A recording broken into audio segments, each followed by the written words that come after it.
ಆತ್ಮೀಯ ವಿದ್ಯಾರ್ಥಿನಿಯರೇ ಹಾಗೂ ಅಧ್ಯಾಪಕ ಬಳಗದವರೇ, ನಿಮಗೆಲ್ಲರಿಗೂ ಕೂಡ ನನ್ನ ಸಪ್ರೇಮ ವಂದನೆಗಳನ್ನು ಸಮರ್ಪಿಸ್ತಾ ಇದ್ದೀನಿ.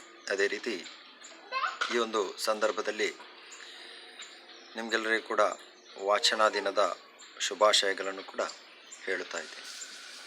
ಮಿತ್ರ ವಿಶ್ವನಾಥ್ ಅವರು ನನ್ನನ್ನು ದೂರವಾಣಿ ಮೂಲಕ ವಾಚನ ದಿನದ ಸಂದರ್ಭದಲ್ಲಿ ನೀವು ಶುಭಾಶಯಗಳನ್ನು ಹೇಳಬೇಕು ಎಂದು ಕೇಳಿಕೊಂಡಾಗ ಬಹಳಷ್ಟು ಸಂತೋಷದಿಂದಲೇ ನಾನು ಒಪ್ಪಿಕೊಂಡವನಿದ್ದೇನೆ. ಆದ್ದರಿಂದಲೇ ಈ ವಿಡಿಯೋವನ್ನು ನಿಮಗೆ ಮಾಡಿ ಕಳಿಸ್ತಾ ಇದ್ದೆ. ನಮಗೊತ್ತು, ನಾವೆಲ್ಲರೂ ಕೂಡ, ಕೇವಲ ನಾವು ಮಾತ್ರ ಅಲ್ಲ, ಇಡೀ ಜಗತ್ತೇ ಇವತ್ತು ಕೊರೋನಾ ಎಂಬ ಮಹಾಮಾರಿಯ ಕಪಿಮುಷ್ಟಿಯಲ್ಲಿ ಬಿಗಿದುಕೊಂಡಿದೆ. ಎಷ್ಟೇ ಸಾಹಸ ಪಟ್ಟರೂ ಕೂಡ ಕೊರೋನಾ ಕಪಿಮುಷ್ಟಿಯಿಂದ ನಮಗೆ ಹೊರಬರಲು ಸಾಧ್ಯವಾಗದಂತಹ ಪರಿಸ್ಥಿತಿಯಲ್ಲಿ ನಾವಿದ್ದೇವೆ. ಆ ನಿಟ್ಟಿನಲ್ಲಿ ಎಲ್ಲ ಚಟುವಟಿಕೆಗಳು ಕೂಡ ಸ್ಥಗಿತಗೊಂಡಿದೆ. ಆದರೆ ನಮ್ಮ ಶಿಕ್ಷಣವು ನಿಲ್ಲಬಾರದು ಎಂಬ ಉದ್ದೇಶವನ್ನಿಟ್ಕೊಂಡು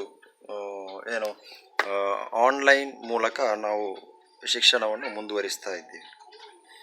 ಈ ನಿಟ್ಟಿನಲ್ಲಿ ತರಗತಿ ಕೋಣೆಗಳಲ್ಲಿ ಯಾವುದೆಲ್ಲ ಚಟುವಟಿಕೆಗಳು ನಡೆಯುತ್ತಾ ಇತ್ತು, ಮಕ್ಕಳು ಯಾವುದರಲ್ಲೆಲ್ಲ ಪಾಲ್ಗೊಳ್ಳುತ್ತಾ ಇದ್ದರು, ಆ ಎಲ್ಲ ಚಟುವಟಿಕೆಗಳನ್ನು ಕೂಡ ನಾವು ಆನ್ಲೈನಲ್ಲಿ ಕೂಡ ಮಾಡುವಂತಹ ಯೋಜನೆಯನ್ನು ಹಾಕಿಕೊಂಡಿದ್ದೇವೆ. ಈ ನಿಟ್ಟಿನಲ್ಲಿ ಕಳೆದ ಜೂನ್ 5ರಂದು ಎಲ್ಲ ಶಾಲಾ ಕಾಲೇಜುಗಳಲ್ಲಿ ಕೂಡ ವಿಶ್ವ ಪರಿಸರ ದಿನವು ಆಚರಿಸಲ್ಪಟ್ಟಿದೆ. ಎಲ್ಲ ಕಡೆಗಳಲ್ಲಿ ಕೂಡ ಗಿಡ ನೆಡುವ ಮೂಲಕ ವಿಶ್ವ ಪರಿಸರ ದಿನವನ್ನು ಆಚರಿಸ್ತೇವೆ. ಇದೀಗ ಜೂನ್ 19 ವಾಚನ ದಿನ ಬಂದಿದೆ. ಅದನ್ನು ಕೂಡ ಆಚರಿಸುತ್ತಾ ಮುಂದಿನ 1 ವಾರಗಳ ಕಾಲ ನಾವು ವಾಚನ ಸಪ್ತಾಹವನ್ನು ಆಚರಿಸಲಿದ್ದೇವೆ. ನಮಗೊತ್ತು, ಪ್ರತಿ ಶಾಲೆಗಳಲ್ಲಿ ಕಾಲೇಜುಗಳಲ್ಲಿ ಕೂಡ ಪ್ರತಿ ವರ್ಷವೂ ಕೂಡ ನಾವು ಈ ಒಂದು ವಾಚನ ಸಪ್ತಾಹವನ್ನು ಆಚರಿಸುತ್ತಾ ಬರ್ತೀವಿ. ಜೂನ್ 19ರಂದು ಉದ್ಘಾಟನೆಗೊಂಡಂತಹ ವಾಚನ ಸಪ್ತಾಹ ಮುಂದಿನ 7 ದಿನಗಳ ಕಾಲ, 1 ವಾರ ವಾಚನ ಸಪ್ತಾಹವಾಗಿ ಆಚರಿಸಲ್ಪಡುತ್ತದೆ. ಏಕೆ ಏನು ಎಂಬುದು ಕೂಡ ಈಗಾಗಲೇ ನಿಮಗೆ ಗೊತ್ತಿರಬಹುದು. PN ಪಣಿಕ್ಕರ್ ಎಂಬ ಧೀಮಂತ ವ್ಯಕ್ತಿಯ ಚರಮದಿನವನ್ನು ನಾವು ವಾಚನ ದಿನವಾಗಿ ಆಚರಿಸುತ್ತೇವೆ. 1909 ಮಾರ್ಚ್ 1ರಂದು ಕೋಟ್ಟಯಂ ಜಿಲ್ಲೆಯ ನೀಲಂಪೇರೂರಿನಲ್ಲಿ ಗೋವಿಂದ ಪಿಳ್ಳೆ ಮತ್ತು ಜಾನಕಿ ಅಮ್ಮನವರ ಸುಪುತ್ರನಾಗಿ ಜನಿಸಿದಂತಹ PN ಪಣಿಕ್ಕರ್ ಅವರು ತಮ್ಮ ಪ್ರಾಥಮಿಕ ವಿದ್ಯಾಭ್ಯಾಸವನ್ನು ಮಾಡುವಂತಹ ಸಂದರ್ಭದಲ್ಲಿ ಪುಸ್ತಕಗಳ ಕೊರತೆಯನ್ನು ಅನುಭವಿಸಿದರು. ಆ ಕೊರತೆಯನ್ನು ಅನುಭವಿಸಿದಂತಹ ಕಾಲದಲ್ಲಿ ಅವರ ಮನಸ್ಸಿನಲ್ಲಿ ಒಂದು ಯೋಚನೆ ಮತ್ತು ಯೋಜನೆ ರೂಪುಗೊಂಡಿತು. ಅದೇನೆಂದರೆ, ಅವರು ಅನುಭವಿಸಿದಂತಹ ಪುಸ್ತಕದ ಕೊರತೆಯ ನೋವು ಮುಂದಿನ ಪೀಳಿಗೆಯಲ್ಲಿ ಯಾವ ಮಕ್ಕಳು ಕೂಡ ಅನುಭವಿಸಬಾರದು ಎಂಬ ಮಹತ್ತರವಾದಂತಹ ಒಂದು ಯೋಚನೆ, ಮತ್ತು ಆ ಯೋಚನೆಯನ್ನು ಅವರು ಯೋಜನಾ ರೂಪಕ್ಕೆ ತಂದದ್ದು. ಹೇಗೆ ಅಂದರೆ, ರಾಜ್ಯದಾದ್ಯಂತ ಒಂದು ಲೈಬ್ರರಿಯನ್ನು ಸ್ಥಾಪಿಸುವುದರ ಮೂಲಕ ಎಲ್ಲ ಕಡೆಗಳಲ್ಲಿ, ಕೇರಳದ ಎಲ್ಲ ಕಡೆಗಳಲ್ಲಿ ಕೂಡ ಲೈಬ್ರರಿಯನ್ನು ರೂಪಿಸುವಂತಹ ಒಂದು ಮಹತ್ತರವಾದಂಥ ಯೋಜನೆಯನ್ನು ಕೈಗೊಂಡರು. ಆ ಯೋಜನೆಯಲ್ಲಿ ಅವರು ಸಫಲರಾಗುತ್ತಾರೆ.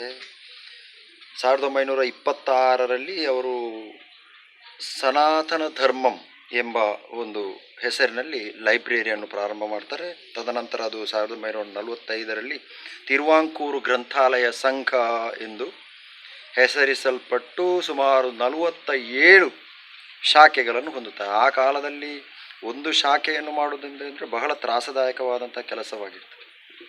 ಈಗಿನ ಹಾಗೆ ಎಲ್ಲ ಸೌಲಭ್ಯಗಳೂ ದೊರಕುವುದಿಲ್ಲ, ಎಲ್ಲ ದಾನಿಗಳ ಕೊರತೆ ಇರ್ತದೆ. ಆದರೂ ಕೂಡ ಅವರು ಬಹಳಷ್ಟು ಶ್ರಮಪಟ್ಟು ಆಚೆ ಈಚೆ ಓಡಾಡಿಕೊಂಡು ಒಂದು 47 ಶಾಖೆಗಳನ್ನು ಮಾಡ್ತಾರೆ. ತದನಂತರ ಅದು 1956ರ ವೇಳೆಗೆ ಕೇರಳ ಗ್ರಂಥಶಾಲಾ ಸಂಘ ಎಂಬ ಹೆಸರಿನಲ್ಲಿ ಬದಲಾಯಿತು. ಈಗ ಬಹಳಷ್ಟು ಕಡೆ ಅದರ ಶಾಖೆಗಳು ಕಾರ್ಯನಿರ್ವಹಿಸುತ್ತಾ ಇದೆ. ಆ ಒಂದು ಸಂದರ್ಭದಲ್ಲಿ ಅವರು ರಾಜ್ಯದಾದ್ಯಂತ ಪ್ರವಾಸವನ್ನು ಕೈಗೊಂಡಾಗ ಓದಿರಿ ಮತ್ತು ಬೆಳೆಯಿರಿ ಎಂಬ ಘೋಷಣಾ ವಾಕ್ಯದೊಂದಿಗೆ ಈ ಒಂದು ಕಾರ್ಯಕ್ಕೆ ಅವರು ಕೈ ಹಾಕಿದರು. ಆ ಘೋಷಣಾ ವಾಕ್ಯ ಅವರು ಎಲ್ಲ ಕಡೆಗಳಲ್ಲಿ ಲೈಬ್ರರಿಯನ್ನು ಸ್ಥಾಪಿಸಿ ಎಲ್ರಿಗೂ ಕೂಡ ಜ್ಞಾನ ಹಸ್ತಾಂತರವಾಗಬೇಕು, ಪುಸ್ತಕದಲ್ಲಿರುವಂಥ ಜ್ಞಾನವು ಅವರ ಜನರ ಮಸ್ತಕಕ್ಕೆ ತಲುಪಬೇಕು ಎಂಬ ಮಹತ್ತರವಾದಂಥ ಉದ್ದೇಶವನ್ನು ಇಟ್ಕೊಂಡು ಇಂತಹ ಲೈಬ್ರರಿಯನ್ನು ಸ್ಥಾಪಿಸಿದರು ಮತ್ತು ಅದರಲ್ಲಿ ಯಶಸ್ಸನ್ನು ಕೂಡ ಅವರು ಸಾಧಿಸಿದ್ದಾರೆ. ಅಂತಹ ಒಂದು ಧೀಮಂತ ವ್ಯಕ್ತಿಯ ನೆನಪಿಗಾಗಿ ನಾವೇನು ಮಾಡ್ತೀವಿ, ಪ್ರತಿ ವರ್ಷ ಜೂನ್ 19 ಅವರ ಚರಮ ದಿನವನ್ನು ನಾವು ವಾಚನ ದಿನ ಮತ್ತು ಆ ಇಡೀ ವಾರವನ್ನು ವಾಚನ ಸಪ್ತಾಹವನ್ನಾಗಿ ಆಚರಿಸ್ತೇವೆ. ಈ ಒಂದು ಸಂದರ್ಭದಲ್ಲಿ ನಾವು ಹೆಚ್ಚು ಹೆಚ್ಚು ಪುಸ್ತಕಗಳನ್ನು ಮಕ್ಕಳಿಗೆಲ್ಲ ಚಟುವಟಿಕೆಗಳನ್ನು ಕೊಡುತ್ತಾ ಬಂದಿದ್ದೇವೆ. ಇದಿಷ್ಟು ಈ ದಿನದ ವಿಶೇಷತೆಯಾದರೆ, ಮುಂದೆ ಸಾಹಿತ್ಯದ ಬಗ್ಗೆ ಏನಾದರೂ ಹೇಳಬೇಕು, ಸಾಹಿತ್ಯದಲ್ಲಿ ಮಕ್ಕಳಿಗೆ ಒಂದು ಪರಿಚಯವನ್ನು ಮಾಡಬೇಕು ಸಾಹಿತ್ಯದ ಬಗ್ಗೆ ಅಂತ ಅವರು ಹೇಳಿದ್ದಾರೆ. ಆ ನಿಟ್ಟಿನಲ್ಲಿ ಒಂದೆರಡು ವಿಷಯಗಳನ್ನು ಮಾತ್ರ ನಿಮ್ಮ ಮುಂದೆ ನಾನು ಹೇಳ್ತೀನಿ. ಬಹುಶಃ +2 ವಿದ್ಯಾರ್ಥಿಗಳು, +1 +2 ವಿದ್ಯಾರ್ಥಿಗಳು, ಕನ್ನಡ ವಿದ್ಯಾರ್ಥಿಗಳು ಎಲ್ಲರೂ ಕೂಡ ಸಾಹಿತ್ಯದಲ್ಲಿ ಆಸಕ್ತಿ ಇರಬಹುದು. ಕನ್ನಡ ಭಾಷೆಯನ್ನು ಕಲಿಯುವವರು ಎಲ್ಲರೂ ಕೂಡ ಸಾಹಿತ್ಯ ವಿದ್ಯಾರ್ಥಿಗಳೇ ಆಗಿರ್ತಾರೆ. ಕೆಲವೊಂದು ವಿದ್ಯಾರ್ಥಿಗಳು ಈಗಾಗಲೇ ಕಥೆ ಕವನಗಳನ್ನು ಬರೆಯುತ್ತಿರ್ಬೋದು, ಆದರೆ ಪ್ರಕಟಗೊಳಿಸಿರಲಿಕ್ಕಿಲ್ಲ. ಕೆಲವರು ಪ್ರಕಟಗೊಳಿಸಿರ್ಬೋದು, ಯಾಕಂದರೆ ಎಳವೆಯಲ್ಲಿಯೇ ಹೆಚ್ಚಿನ ಮಕ್ಕಳು ಏನು ಮಾಡ್ತಾರೆ, ಪುಸ್ತಕಗಳನ್ನು ಬಿಡುಗಡೆಗೊಳಿಸಿದಂಥ ಬಹಳಷ್ಟು ಮಕ್ಕಳು ಇದ್ದಾರೆ. ಆ ನಿಟ್ಟಿನಲ್ಲಿ ನಾವು ಕೂಡ ಹಾಗೆ ಕೆಲವು ಶಾಲೆಗಳಿಗೆ ಹೋಗಿ ಸಾಹಿತ್ಯ ಅಭಿರುಚಿ ಎಂಬ ಹೆಸರಿನಲ್ಲಿ ನಾವು ಬಹಳಷ್ಟು ಕಾರ್ಯಕ್ರಮಗಳನ್ನು ಕೊಟ್ಟಿರ್ತಾ ಬಂದಿದ್ದೇವೆ. ಸಾಹಿತ್ಯ ಅಂದರೆ ಏನು, ಅದು ಯಾಕೆ ಬೇಕು ಎಂಬುದಾಗಿ ಇರ್ತದೆ. ಸಾಹಿತ್ಯ ಹಿಂದಿನ ಕಾಲದಲ್ಲಿ, ಈಗ ಭಾಷೆಯೇ ನಿಜ ಒಂದು ನಿಟ್ಟಿನಲ್ಲಿ ಹೇಳುವುದಂದರೆ ಭಾಷೆ ಎಂಬುದು ಸಾಹಿತ್ಯವೇ ಆಗಿರ್ತದೆ. ನಮ್ಮೊಳಗೆ ಅಂದರೆ ಮನುಷ್ಯರೊಳಗೆ ಸಂವಹನ ಏರ್ಪಡಿಸುವುದಕ್ಕೋಸ್ಕರ ಭಾಷೆ ರೂಪುಗೊಂಡಿದೆ. ಮುಂದೆ ಅದು ಬರವಣಿಗೆಯ ಲಿಪಿಯನ್ನು ಹೊಂದಿದೆ. ಕೆಲವು ಭಾಷೆಗಳು ಲಿಪಿಯನ್ನು ಹೊಂದಿರದ ಭಾಷೆಗಳು ಕೂಡ ಇದೆ, ಆದರೆ ಕೆಲವರಿಗೆ ಸ್ವತಂತ್ರವಾದಂಥ ಲಿಪಿಗಳಿರ್ತದೆ. ಇನ್ನು ಕೆಲವು ಲಿಪಿಗಳಿಗೋಸ್ಕರ ಬೇರೊಂದು ಭಾಷೆಯನ್ನು ಅವಲಂಬಿಸಿಕೊಂಡಿರ್ತದೆ. ಇನ್ನು ಕೆಲವು ಜನಪದ ಸಾಹಿತ್ಯ, ಕೇವಲ ಭಾಷೆಯಲ್ಲಿ ಮಾತಿನಲ್ಲಿ ಮಾತ್ರ ಸಾಹಿತ್ಯಗಳು ಹುಟ್ಟಿಕೊಂಡು ಅದು ಮುಂದಿನ ತಲೆಮಾರಿಗೆ ವರ್ಗಾಯಿಸುವುದು, ಮಾತಿನಲ್ಲಿ ನೆನಪಿಟ್ಟುಕೊಂಡು ಜನಪದ, ಅದೆಷ್ಟೋ ಜನಪದ ಸಾಹಿತ್ಯಗಳು ಇರ್ತದೆ. ಉದಾಹರಣೆಗೆ ಪಾರ್ಧನಗಳೆಲ್ಲವೂ ಕೂಡ ಆ ರೀತಿಯಲ್ಲಿ ನಡೆದು ಬಂದಂತಹ, ಬಾಯಿಯಿಂದ ಬಾಯಿಗೆ ಬಂದಂತಹ ಸಾಹಿತ್ಯಗಳಾಗಿರ್ತದೆ. ಸಾಹಿತ್ಯದಲ್ಲಿ ಗದ್ಯ ಸಾಹಿತ್ಯ ಇರ್ಬೋದು, ಪದ್ಯ ಸಾಹಿತ್ಯ ಇರ್ಬೋದು. ಗದ್ಯಗಳೆಲ್ಲವೂ ಕೂಡ ಸಾಹಿತ್ಯವಾಗಿಯೇ ನಾವು ಒಪ್ಪಿಕೊಂಡವು, ಗದ್ಯ ಸಾಹಿತ್ಯವನ್ನು. ಇನ್ನು ಪದ್ಯ ಸಾಹಿತ್ಯದಲ್ಲಿ ಬೇರೆ ಬೇರೆ ಸಾಹಿತ್ಯ ಪ್ರಕಾರಗಳು ಇತ್ತೀಚೆಗೆ ಬಂದಿರ್ತದೆ.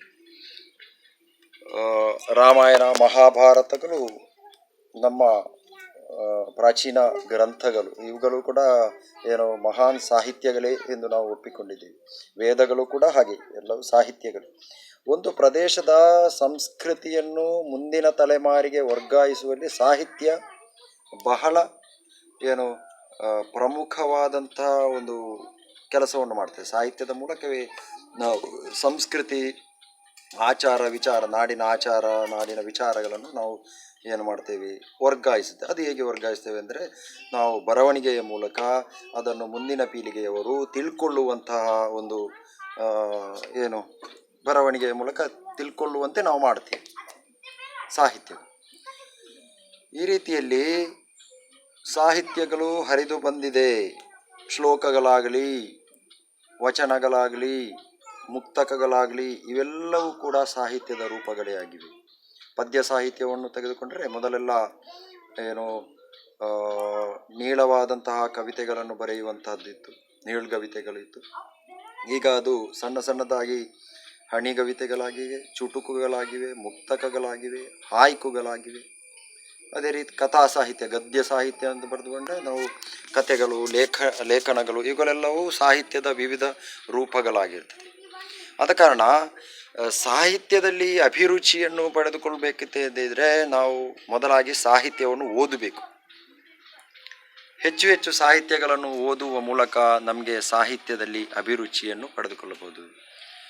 ಮಹಾನ್ ಮೇರು ಸಾಹಿತಿಗಳಿದ್ದಾರೆ. ಅವರೆಲ್ಲರ ಕೃತಿಗಳನ್ನು ಓದುವುದರ ಮೂಲಕ ನಮಗೆ ನಮ್ಮ ಜ್ಞಾನ ಭಂಡಾರವನ್ನು ಹೆಚ್ಚು ವೃದ್ಧಿಗೊಳಿಸಬಹುದು. ಆ ಮೂಲಕ ಮತ್ತೆ ನಾವು ಬರವಣಿಗೆಯನ್ನು ತೊಡಗಿಸಿಕೊಳ್ಬೇಕು. ನಮ್ಮ ಮೂಲಕ ವಿದ್ಯಾರ್ಥಿಗಳಾದಂತಹ ನಿಮಗೆ ಬಹಳಷ್ಟು ಅವಕಾಶಗಳಿವೆ. ಈಗ ಈ ವಾಟ್ಸಪ್ ಗ್ರೂಪುಗಳಲ್ಲಿ ಕೂಡ ತುಂಬ ಸಾಹಿತ್ಯ ಗುಂಪುಗಳಿವೆ. ಫೇಸ್ಬುಕ್ನಲ್ಲಿ ವಾಟ್ಸಪ್ಗಳಲ್ಲಿ ಬಹಳಷ್ಟು ಸಾಹಿತ್ಯ ಗುಂಪುಗಳು ರೂಪುಗೊಂಡಿವೆ. ಆ ಗುಂಪುಗಳಲ್ಲಿ ಮಹಾನ್ ಸಾಹಿತಿಗಳೆಲ್ಲ ಇರ್ತಾರೆ. ಅವರು ಬರೆದಂತಹ ಸಾಹಿತ್ಯಗಳನ್ನು ನಿಮಗೆ ಓದುವಂಥ ಅವಕಾಶಗಳಿರ್ತದೆ. ಬಹಳಷ್ಟು ಅವಕಾಶಗಳು ನಿಮ್ಮ ಮುಂದೆ ಇರ್ತದೆ. ಬಹಳಷ್ಟು ಪುಸ್ತಕಗಳಿದೆ ನಮಗೆ ರೆಫರೆನ್ಸ್ಗೆ ಬೇಕಾಗುವಂಥ. ಗೂಗಲ್ನಲ್ಲಿ ನಾವು ಕವಿಗಳ ಸಾಹಿತಿಗಳ ಹೆಸರುಗಳನ್ನು ಟೈಪ್ ಮಾಡಿದರೆ ಕೂಡಲೇ ನಮಗೆ ಅವರ ಸಾಹಿತ್ಯಗಳೆಲ್ಲ ಬರುತ್ತೆ. ಓದದೆ ಸಾಹಿತ್ಯ ರಚಿಸುವುದು ಬಹಳಷ್ಟು ಕಷ್ಟ. ರಚಿಸಬಾರದು, ರಚಿಸಲಿಕ್ಕೆ ಸಾಧ್ಯವಿಲ್ಲ ಎಂದಲ್ಲ. ಆದರೆ ನಾವು ಎಷ್ಟು ಓದಿದಷ್ಟು ನಮ್ಮ ಅನುಭವಗಳು ಹೆಚ್ಚಾಗ್ತದೆ. ಆಗ ನಮಗೆ ಗಟ್ಟಿ ಸಾಹಿತ್ಯ ಸಿಗ್ತದೆ. ಧ್ವನಿಪೂರ್ಣವಾದಂತಹ ಸಾಹಿತ್ಯವನ್ನು ರಚಿಸಲಿಕ್ಕೆ ಸಾಧ್ಯವಾಗ್ತದೆ. ಸಾಹಿತ್ಯ ರಚನೆ ಓದುಗರಿಂದ ಮೆಚ್ಚುಗೆ ಪಡಬೇಕಾಗ್ತದೆ. ನಾವು ಕೇವಲ ಬರೆದದ್ದೆಲ್ಲವೂ ಸಾಹಿತ್ಯ ಎಂಬ ಒಪ್ಪಿಕೊಳ್ಳುವಂತಹ ಪರಿಸ್ಥಿತಿ ಇರುವುದಿಲ್ಲ. ಬರೆದದ್ದೆಲ್ಲವೂ ಸಾಹಿತ್ಯವಾಗುವುದಿಲ್ಲ. 10 ಬರೆದರೆ 1-2 ಗಟ್ಟಿ ಸಾಹಿತ್ಯಗಳು ಸಿಗ್ತದೆ. ಆ ನಿಟ್ಟಿನಲ್ಲಿ ನೀವು ಬಹಳಷ್ಟು ಓದಿರಿ, ನಿಮ್ಮ ಪಾಂಡಿತ್ಯವನ್ನು ವೃದ್ಧಿಗೊಳಿಸಿರಿ. ಆ ರೀತಿಯಲ್ಲಿ ಸಾಹಿತ್ಯವನ್ನು ರಚಿಸುವುದರ ಮೂಲಕ ನಾವು ಭಾಷೆಯನ್ನು ಬಲಪಡಿಸ್ತೇವೆ. ಒಂದು ಭಾಷೆ ಉಳಿಬೇಕು ಅಂತಿದ್ದರೆ ಅದರಲ್ಲಿ ಸಾಹಿತ್ಯದ ಕೆಲಸಗಳು, ಚಟುವಟಿಕೆಗಳು ಮುಂದುವರಿಯಬೇಕು. ಭಾಷೆಗಳು ನಶಿಸಿ ಹೋಗಲು ಏನು ಕಾರಣ ಅಂದರೆ ನಾವು ಆ ಭಾಷೆಗಳನ್ನು ಉಪಯೋಗಿಸುವುದಿಲ್ಲ. ಜಾಗತೀಕರಣವಾದ ಕಾರಣ ಎಲ್ಲ ಕಡೆಗಳಲ್ಲಿ ವ್ಯಾವಹಾರಿಕ ಭಾಷೆ ಇಂಗ್ಲೀಷ್ ಆಗಿದೆ. ಆದ ಕಾರಣ ನಮಗೆ ಉದ್ಯೋಗ ಅವಕಾಶಗಳನ್ನೆಲ್ಲ ಪಡೆಯಬೇಕಂತಿದ್ದರೆ ನಾವು ಹೆಚ್ಚು ಹೆಚ್ಚು ಇಂಗ್ಲೀಷ್ನಲ್ಲಿ ಕಲಿಯಬೇಕಾಗ್ತದೆ. ಮಕ್ಕಳೆಲ್ಲರೂ ಕೂಡ ಇಂಗ್ಲೀಷ್ನತ್ತ ಮುಖ ಮಾಡಿರ್ತಾರೆ. ಆದ ಕಾರಣ ಏನಾಗ್ತದೆ, ನಾವು ಪ್ರಾದೇಶಿಕ ಭಾಷೆಗಳನ್ನೆಲ್ಲ ಕಡೆಗಣಿಸ್ತೀವಿ. ಕೇವಲ ಮಾತನಾಡುವ ಭಾಷೆಯಾಗಿ ಉಳಿದುಕೊಂಡರೆ ಅದು ಖಂಡಿತವಾಗಿಯೂ ಆ ಭಾಷೆ ಮುಂದೆ ಹೆಚ್ಚು ಕಾಲ ಉಳಿಯುವುದಿಲ್ಲ. ಆದ ಕಾರಣ ಸಾಹಿತ್ಯದ ಮೂಲಕ ಆ ಭಾಷೆಗಳನ್ನು ಮತ್ತಷ್ಟು ವೃದ್ಧಿಗೊಳಿಸಬಹುದು ಎಂಬುದು ನನ್ನ ಉದ್ದೇಶ. ಆದ ಕಾರಣ ನೀವೆಲ್ಲರೂ ಕೂಡ ಸಾಹಿತ್ಯದಲ್ಲಿ ನಿಮ್ಮನ್ನು ತೊಡಗಿಸಿಕೊಳ್ಳಿ.